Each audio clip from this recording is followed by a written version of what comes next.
잡는다는 건 굉장히 어려운 문제죠. 그러니까 문제점을 다시 지적할 뿐만 아니라 부정 사례를 찾아내고 이거를 고발을 하기 위해서 개인적인 안위를 떠나서 현장을 누렸던 많은 분들이 오늘 이 세미나를 가능하게 했던 게 아닌가 생각을 합니다. 무엇보다 정경준 목사님 그리고 김우영 목사님 두 분께서 그런 전자개표기가 사용됐을 때 어떤 이 부정의 위험성이 있는지를 고발하는 그런 아주 상세한 책들을 써주시고, 그래서 우리가 시민사회에서 막연히 어떤 기계적인 위험성만이 아니라 이런 실제로도 이런 악용 사례가 존재한다는 것, 이런 거를 고발해 주신 데 대해서 기자를 들어서 고마움을 표하고 동시에 경의를 표합니다. 왜냐하면 이런 지난 특히 대선의 문제점 고발하는 것, 이게 우리 사회에서는 어떤 깨어있는 시민의 당연한 권리 주장이 아니라 어떤 선거 결과에 승복하지 아니하는 불량 시민의 불량한 태도로 이렇게 낙인시키는 분위기이기 때문에 그런 사회에서 진짜 양심을 걸고 그런 위험성을 고발하는 것 자체가 굉장히 용기가 필요한 것 같아요. 그런 이 자리를 가능하게 했던 많은 분들의 감사를 드리면서 또한 이분들의 민주주의를 위한 노력과 희생이 부디 결실을 맺기를 기원을 합니다. 저 23쪽에 두 번째, 우선 이런 정도는 다 아는 얘기죠. 그러니까 베이제 민주주의는 선거를 먹고 삽니다. 이 선거를 통해서 우리가 대표자를 뽑고 대표자에게 책임을 추궁하고 마음에 안 들면 교체를 하는 거죠. 근데 임의의 선거가 아니라 공정한 선거를 못합니다. 근데 선거가 공정성을 띠려면 민주적 선거의 모든 원칙들이 잘 지켜져야 될 뿐만 아니라 유권자의 의사가 선거에 정확히 반영이 되고 또 의사표시의 결과가 왜곡되지 않고 정확하게 계산이 됩니다. 이를 위해서는 대표가 진짜 정확하고 공정하게 동시에 적시에 이루어져야 됩니다. 대표가 지지부진하다 그러면 여러 가지 이제 의심을 살 수밖에 없을 거기 때문에 적시에 이루어져야 됩니다. 근데 이렇게 대표가 만약 신뢰성을 잃어버리면 선거는 사실상 무의미해집니다. 그래서 선거를 통해서 상이한 생각과 주장 이익을 가진 개인과 집단들이 결과에 승복하면서 통합이 되어가는 것인데 개표 결과에 신뢰가 없다라고 한다면 선거의 주된 기능 중에 하나 사회 통합은 기대할 수가 없죠. 그래서 오히려 선거는 국민을 분열시키는 기제가 될 겁니다. 그렇기 때문에 대표 과정은 대표 결과의 신빙성에 의문이 생기지 않도록 투명성, 안전성, 전문성, 정확성, 형평성, 책임성, 대표 규칙의 명확성, 적시성을 확보하는 가운데 진행이 됩니다. 이거는 제가 정리한 게 아니라 이게 국제 어떤 선거와 관련한 모든 정보를 모아놓은 국제 포탈이 있습니다. 거기서 이 개표의 원칙으로 정리해놓은 원칙입니다. 다음으로 전자개표기 사용의 이 문제에 대해서 알아보겠습니다.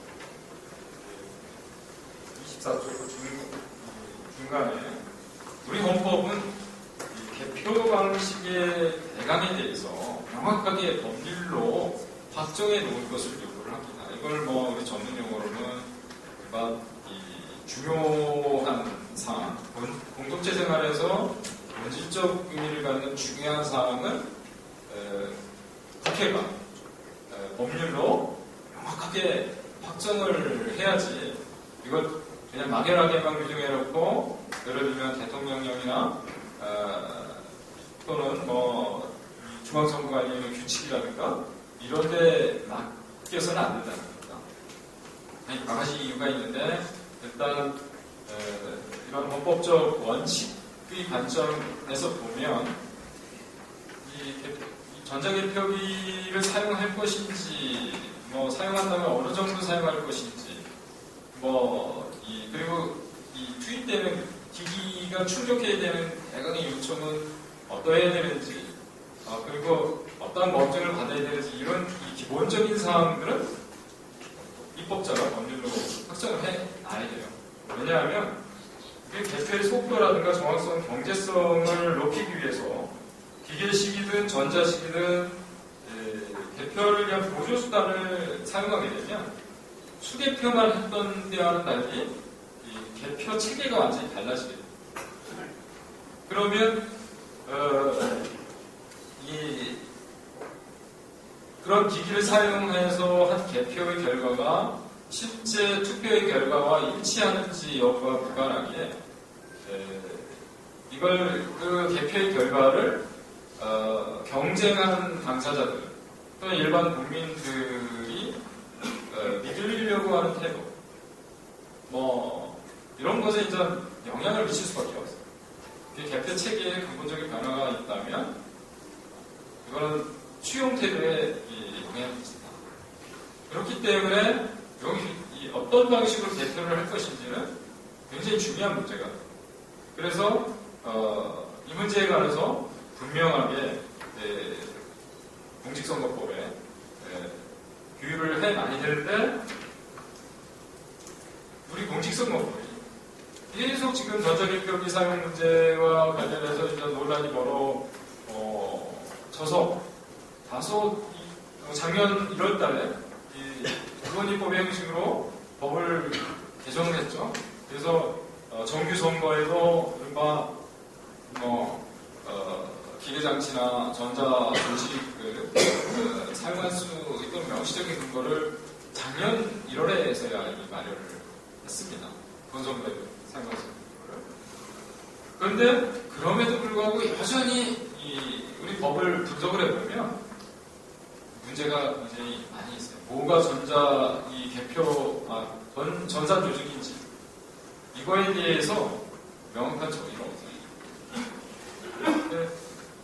더군다나 우리 사회가 정치적 기준이 굉장히 심한 사회거든요. 잘 타협이 안 되죠. 상호불신도 굉장히 높습니다. 그리고 정치개혁의 룰도 잘 지켜지지 않는 사회. 그러니까 아까 우리 정명진 목사님께서 네덜란드, 독일에서 이 전자투표를 하는 것과 관련해서 주요 정치 세력들이 문제를 제기 안 했어요. 그거는 그 사회의 어떤 정책 신뢰가 그만큼 높다는 거예요. 상호 신뢰가. 감히 부정을 생각할 수 없는 이런 사회란 말이에요. 그런 사회적 조건이었기 때문에 전자 투개표를 할 수 있었던 거예요. 그런데 그런 사회에서도 실제로 그 전자 투개표를 통해서 아무런 부정이 확인되지도 않았어요. 그런데 네덜란드에서는 지방법원에서 그리고 독일에서는 연방헌법재판소에서 일단 위헌 판정을 하거든요. 이런 전산 조직을 사용해서는 안 된다. 잠재적 위험성 때문에. 근데 우리 사회는 어떻습니까? 국정원의 대선 개입을 비롯해서 이미 사회적으로 분명하게 확인된 것만 해도 이건 주요 정치 세력들이 기본 정치적 경쟁의 기본룰을 지키지 않아요. 이런 사회에서 전자기기를 사용해서 개표를 한다? 이건 굉장히 위험한 거예요. 설사 부정이 없다 하더라도 얼마든지 시민들은 결과에 대해서 의문을 품을 수 있습니다. 그래서 이런 우리 사회가 이렇게 정치적 균열과 균열이 심하고 정치 세력들 간의 상호 신뢰가 굉장히 낮은 저시대 사회이기 때문에 더더군다나 입법자가 그런 이 개편 체계의 중대한 변화를 초래하는 그런 기기를 사용 하는 문제가 가지고 사용할 것이지요. 그리고 사용한다면 아까 말씀드린 대로 어느 범위에서 사용할 것인지, 그리고 그 기계 장치는 내지는 전자 조직은 어떤 수준의 요청을 충족해야 되는지, 뭐 이런 것에 대해서 명확하게 법률로 확정을 해놔야 된다는 거죠. 근데 그렇게 하지 못했기 때문에 사실은 16대 대선부터 이 대선만 끝나고 나면 특히 이제 완사이드한 게임이 진행된 경우에는 별로 문제가 안 되는데, 이게 대선 결과가 팽팽한 경우에는 이런 의혹을 선제해야 됩니다. 16대 대선 때는 그때 패배자인 한나라당인가요? 그쪽에서 얘기했고, 그리고 17대 대선에는 너무 완사이드하게 선거가 끝났기 때문에 이 문제를 지적할 필요성을 아마 시민들이 느꼈을 것이고, 그 다음에는 또 먼저 팽팽하게 선거 결과가 되려고. 그러니까 다시 이제 위법성 시비 내지는 대선 무효 시비가 일어났던 거죠. 그래서 전자개표기, 지금 우리 정경민 목사님께서 상세 설명을 해주셨는데, 이게 전산조직이냐 아니냐.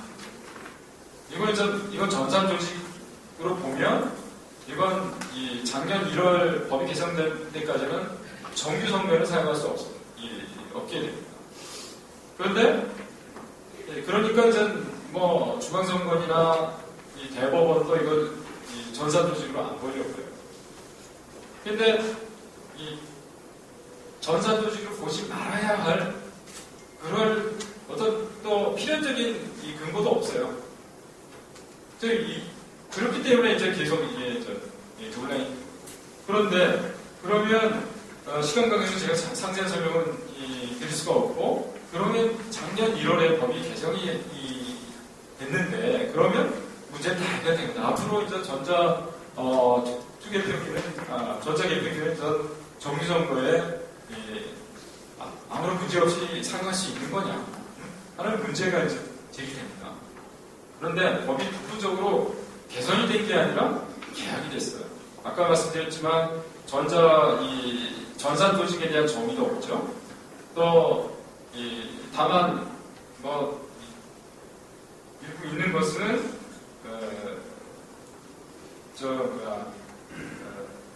178조죠. 178조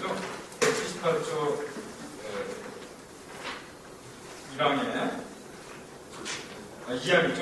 부시군 선거관리위원회는 개표사무를 보조하기 위하여 투표지를 유무효별 또는 후보자별로 구분하거나 계산을 위한 기계장치 또는 전산조직을 이용할 수 있다.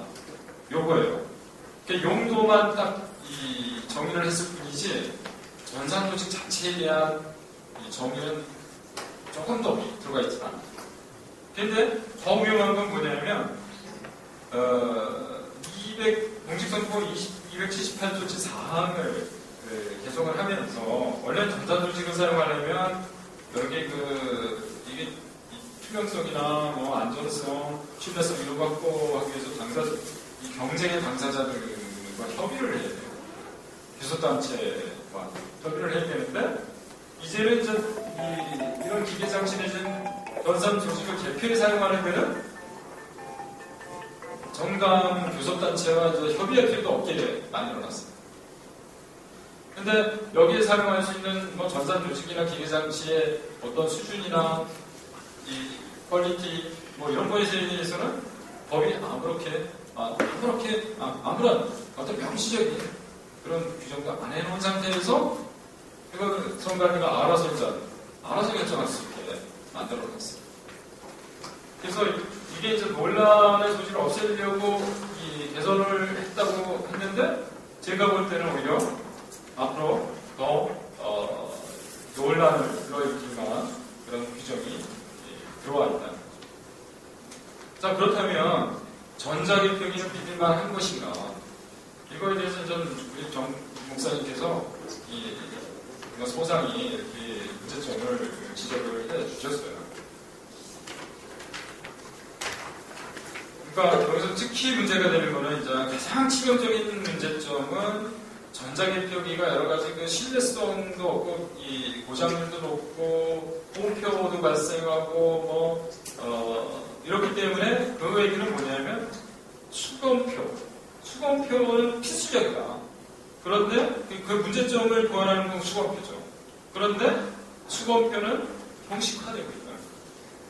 그러니까 하늘 등 마늘 등 하고 있고 오히려 이게 수개표만 하면 오히려 이 개표 정사원들이 진짜 철저히 하는데 이 개표를 주의를 기울여서 정확히 할 텐데 이 검표만 하게 되면 이 과정에서 기계를 믿어버리잖아요. 그러면 진짜 삐리릭 아까 정 목사님 그런 표현을 시켰는데 삐리릭 검표를 하게 돼요. 그러니까 100표씩 묶을 때 한두 표만 이 홈표를 하게끔 프로그램을 한다면 그거를 발견하기 쉽지 않고 설사 발견한다면 이거 잘못됐네 하고 옮겨주면 돼요. 다른 부분에서 발견되지 않은 부분이 너무 많아요. 그래서 굉장히 우리 정 목사님의 이 문제점 지적에 대해서 공감을 하고요. 이와 아울러서 아까 정 목사님께서 이 네덜란드 그 사례를 예를 들어 지켰는데 독일 연방헌법재판소가 전자 투개표 문제와 관련해서 처명한 원칙이 있습니다. 28쪽입니다. 28쪽에 이 시간 관계상 제가 밑줄 친 부분만 같이 한번 드리겠습니다. 민주주의 원리, 법치국가 원리, 공화주의 원리에 입각해 있는 공직선거의 공개성 원칙은 전자 투개표기를 사용하려면 유권자가 투개표의 모든 주요 단계를 신뢰성 있게 또 별다른 전문 지식 없이도 검증할 수 있을 것을 요구한다. 전자 투개표기 허가 단계에서의 시제품은 물론 선거에 실제로 사용되는 그 제품의 안전성, 기술적 실성이 공인기관에 의해서 입증될 것을 법에 의하면 독일 선거법에 요구를 했어요. 그런 기준을 충족한 기기만 사용할 것을 요구했는데 그 기준을 충족했다. 그러니까 사용해도 상관이 없다. 이게 아닙니다. 그래서 공인기관에서 검증되었거나 그 밖에 다양한 기술적 조직적 안전장치들이 마련되어 있다는 사정도 유권자에 대한 통제장치를 생략할 수 있는 근거가 되신 것 같다. 시민들이 선거의 주요 과정을 확실하게 검증할 수 있어야 개표 결과에 대한 신뢰를 확보할 수 있다. 이게 이걸 그 당시에 독일의 전자투개표 터치스크린 방식에 의한 전자투개표 시스템은 공직선거에 투입할 수 없다. 그리고 그것을 허용한 이 시행령은 위헌이라는 이 판단을 한 겁니다. 근데 이 판례는 우리는 전자 투표를 안 하죠. 개표만 전자적인 방식으로 일부 활용하는데 우리 개표와 관련해서 준수되어야 하는 헌법 원칙을 분명히 알려주고 있다고 생각합니다. 그에 따르면 전자개표에 의한 개표의 신속성, 정확성만을 지연을 통해서 입증할 게 아니라 그 개표기에 의한 개표 시스템이 부정시도를 배제할 수 있을 만큼 신뢰할 만한 것인지도 검증을 해요. 그래서 지금 중앙선거관리위원회가 하는 일은 뭐냐면 이른바 시연을 하는 거죠. 사람들 구하는 거. 이건 뭐냐면 통제된 조건 하에서 이게 제대로 기능하는 거죠. 이것만 보여주는 거예요. 그런데 여기에 전 여러 가지 의문을 품을 수 있지 않습니까? 그런 이 조건을 예를 들면 개표 시스템을 장악한 세력이 바꿔버릴 수는 없는 거죠. 그리고 또 지연 때 사용하는 프로그램과 실제 개표 과정에서 사용하는 프로그램이 같은 것입니다. 또 이른바 설사 공인 검증을 받는다 하더라도 그 공인 검증을 받은 시제품하고 실제 개표에 사용되는 이 개표기가 같은 것인지 얼마든지 의문을 제기할 수 있어요. 근데 중앙선거위원회가 하는 거는 뭐냐면 통제된 조건, 이런 실험실 조건이죠. 고의에서 이렇게 사용하니까 결과가 잘 정확히 맞아떨어지지 않느냐 이거예요. 그런데 그런 실험실 조건에서의 실험마저도 때때로 이상한 결과를 보여준 적도 있었죠. 그러니까 우리가 그것만 보여주고 이걸 믿으라고 하는 거, 이게 이렇게 믿을만하니 우리 선거 이 기기를 사용한 이 개표 결과에 대해서 문제 삼지 말라 라고 하는 것이 얼마나 허무맹랑한 주장입니다. 우리가 독일의 이 연방헌법재판소 판례를 이걸 해주고 있다고 생각합니다. 그래서 사실 중요한 거는 뭐냐면 그런 실험실 조건이 아니라 아까 정 목사님 말씀하셨다시피 이거를 소스 코드를 공개해야 돼요. 그러니까 네덜란드하고 독일에서 이게 위험성이 실증이 된 거는 뭐냐면 소스 코드가 공개됐기 때문에 이거를 컴퓨터 전문가들이 프로그램 전문가들이 검증을 한 거거든요. 근데 이거는 소수 전문가들한테만 저도 제가 그런 신문에 글을 썼더니 중앙선거관위원회에서 당장 전화가 옵니다. 우리 제가 그래서 몇 가지 질문을 했더니만 공개했다는 거예요. 근데 그 공개라는 게 뭐냐면 소수인들한테만 공개해요. 그러니까 지금 우리나라의 컴퓨터 프로그램 전문가도 굉장히 많거든요. 이게 소스코드 공개해놓고 아마 검증을 받겠다고 하면 이 검증 작업에 참여할 일반 바깥에 있는 전문가들이 꽤 될 겁니다. 근데 그 작업을 안 하죠. 근데 저는 혹시 이것과 관련해서 예를 들면 그 개발 회사에 프로그램 개발 회사에 재산권이라든가 이런 걸 침해할 우려가 있다 이런 주장이 혹시 나오는지 모르지만 이걸 우리 민주주의의 사활을 좌우하는 선거에 투입하는 기기인데 그 재산권은 후퇴해야죠.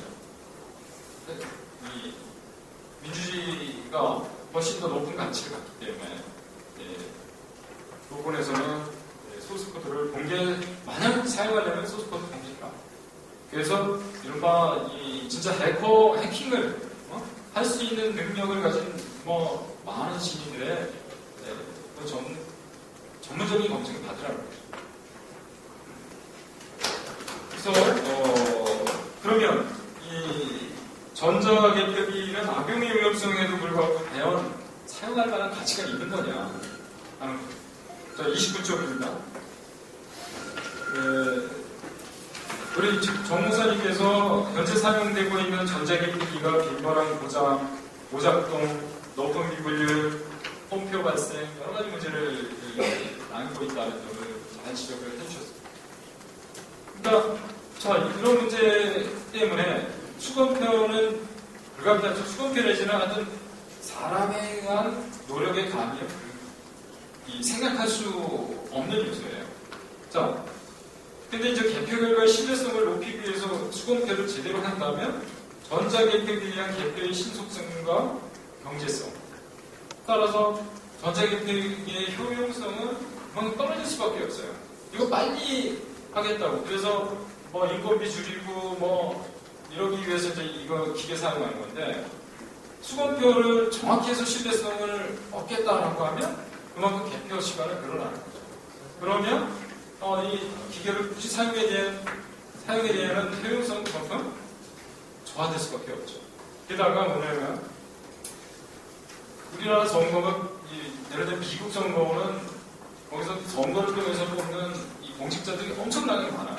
어떤 주구나 카운티나 이런 데 보면 이 투표 용지가 이 과장을 해서 그런지 몰라도 2m씩 되는 경우도 있다고. 그 정도로 많은 공직자들을 한꺼번에 선거로 뽑는다고 합니다. 그러다 보니까 이 기계장치라든가 이런 것을 이용해야 될 이 필요성이 아마 대입될 겁니다. 그런데 우리나라는 선거를 통해서 뽑는 공직자가 얼마 되지도 않아요. 그래서 선거 시스템은 굉장히 간단합니다. 그래서 선거 시스템을 보면 이 전자기기를 개표에 투입해야 될 현실적인 필요성이 굉장히 거의 없어요. 그런데 정 목사님께서 말씀하셨지만 집중 개표가 아니라 투표 현장에서의 분산 개표, 수개표를 하면 전자개표기를 이용하지 않고도 더 안전하고 빠르게 개표가 가능하다 라고 한다면 굳이 비싼 돈 들여가지고 여러가지 위험성, 악용의 위험성, 또 이 전자기기에 대해서는 또 잘 모르는 사람들은 막연한 공포를 갖고 있어요. 막연한 공포나 또 이제 불신, 만약에 조작한 이 개표 결과가 아니냐라고 하는 막연한 이 불신을 살 수도 있어요. 사용할 필요도 없는데 이런 불신을 사가면서까지. 더군다나 실제로 여러 가지 악용의 위험성이 있는데 이 기회를 왜 사용하나요? 그래서 더구나 이 개표기는 내부 연한도 길지 않아요. 아까 정 목사님이 말씀하셨다시피 2000 몇 년도인가요? 처음 2003년인가요? 네. 그때 투입한 이 전자개표기를 불과 10년 만에 폐기 처분합니다. 근데 이게 1년에 몇 번 사용합니까? 매일 사용하는 것도 아니에요. 선거 때만 사용하는 거예요. 그런데 10년이면 교체를 해요. 이게 싸냐? 싸지도 않습니다. 근데 왜 사용합니까? 그러니까 여러 가지 이익을 종합적으로 형량해 보면 굳이 왜 그런 위험성이 있는, 그리고 악용의 위험성이 있는, 그리고 쓸데없이 불신을 살 수 있는 그런 전자개표기를 왜 사용하냐. 그래서 제가 아까 말씀드렸지만 자유민주주의의 최소한은 공정한 선거입니다. 공정한 선거의 핵심 요소는 정확하고 신뢰할 수 있는 이 투개표라고 할 수 있죠. 그래서 이 투개표 과정을 좀 더 안전하게 신뢰도 높게 설계하는 것은 나는 어떤 가치보다 우선해야 한다고 봅니다. 그렇기 때문에 이런 전자투표기뿐만 아니라 최근에 투개표 시스템을 좀 더 이 신뢰성 있게 만들자는 여러 비판이 제기되고 있고 운동이 전개되는 걸로 알고 있습니다. 또 이게는 괜히 어떤 그 피해 반상층에 사로잡힌 사람들의 히스테리가, 그러니까 우리 다른 나라도 계속 개표 시스템을 좀 더 믿을 만한 모습을 이렇게 개선하는 노력들을 계속 하고 있어요. 선진국도 마찬가지입니다. 그래서 이런 거는 히스테리가 아니라 건강한 민주시민의 이 시민정신의 단로라고 이 평가를 해야 되는 겁니다. 그래서 그런 문제 제기가 어디 단타적인 것도 아니고 또 이념에 사로잡혀 있는 것도 아니죠. 그래서 선거의 신뢰성을 지키는 것, 그거는 민주주의를 지키는 것이다. 이런 관점에서 이런 시민들의 노력을 평가하고 우리 주요 정당의 관계자분께서는 우리 투개표 시스템을 좀 더 믿을 만한 것으로 만드는 작업에 동참해 주십니다. 네, 감사합니다.